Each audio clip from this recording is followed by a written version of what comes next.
Hurricane Sandy smashed into New York City in October 2012, causing massive floods, fires, destruction, and even deaths.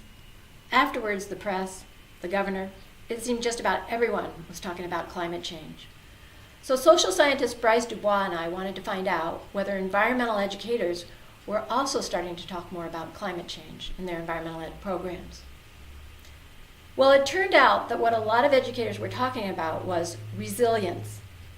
But resilience is a term that's used in a lot of different ways. So Bryce and I wondered, how were the educators in New York City using this sometimes vague and confusing concept? Well, it turns out that the educators were using the term resilience in a lot of different ways, similar to how researchers from different fields, like psychology, sociology, and ecology, use the term. One educator was incorporating psychological resilience into our youth program. Psychological resilience is about how some people who face extreme hardships are able to go on and live productive lives, in part by drawing on positive emotions rather than focusing on problems. Psychological resilience comes to mind a lot, for example, when thinking about the hardships faced by refugees fleeing war.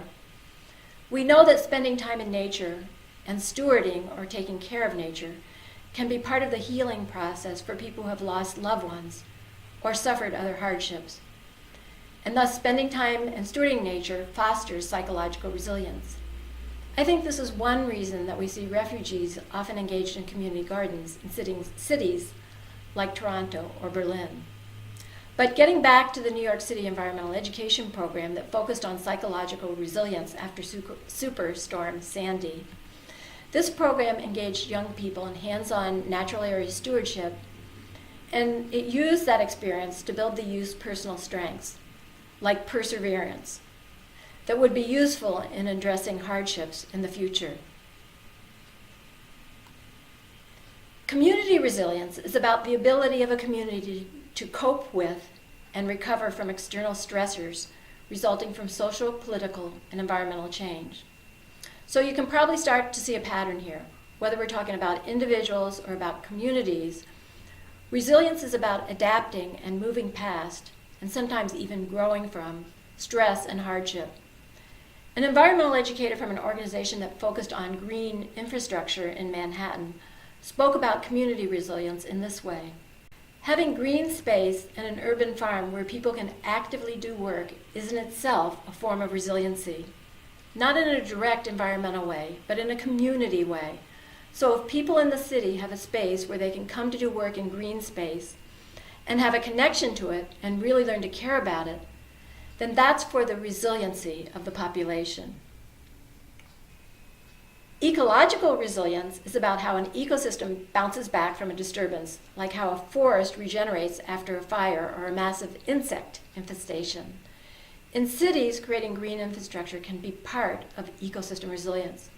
So, for example, after Hurricane Sandy, volunteers built artificial oyster reefs and restored sand dunes to protect shorelines from future storm surges. In most places today, it's impossible to separate nature from people, or ecological processes from social processes.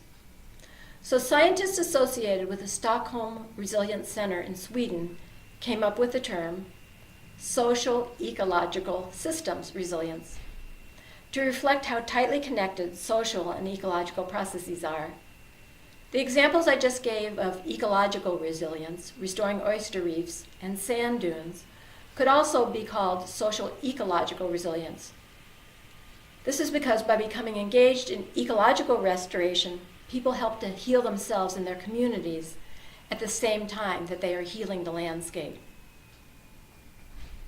So social ecological resilience refers to the capacity of a social ecological system, that could be a farming community or a city, for example, to continually adapt in response to gradual and small-scale changes, like soil erosion, pollution, or a major employer leaving a city. But it also refers to the ability of a social ecological system to transform into something different in the face of a devastating change, like Superstorm Sandy. So some people even think resilience is replacing sustainability in the way we think about the environment. because resilience incorporates the fact that people, communities, and ecosystems, or social ecological systems, constantly experience change. Climate change brings this notion of change and the ability to adapt and even transform in the face of ongoing and devastating changes to the forefront. Several years ago, I worked with a group of scholars to write a book about resilience in environmental education. I'll close by listing 3 ways we came up with that resilience is important to environmental education. So first, environmental education can foster attributes of resilient social ecological systems, like social capital or providing ecosystem services. Environmental education organizations can become part of polycentric governance systems, which involve collaborations of government agencies with nonprofit and community organizations and offer more options for addressing social and environmental change. And finally, learning from experience, say from trying out different ways to replant sand dunes in an environmental education program, is critical to our ability to adapt and transform when facing change. That is, learning is critical to resilience.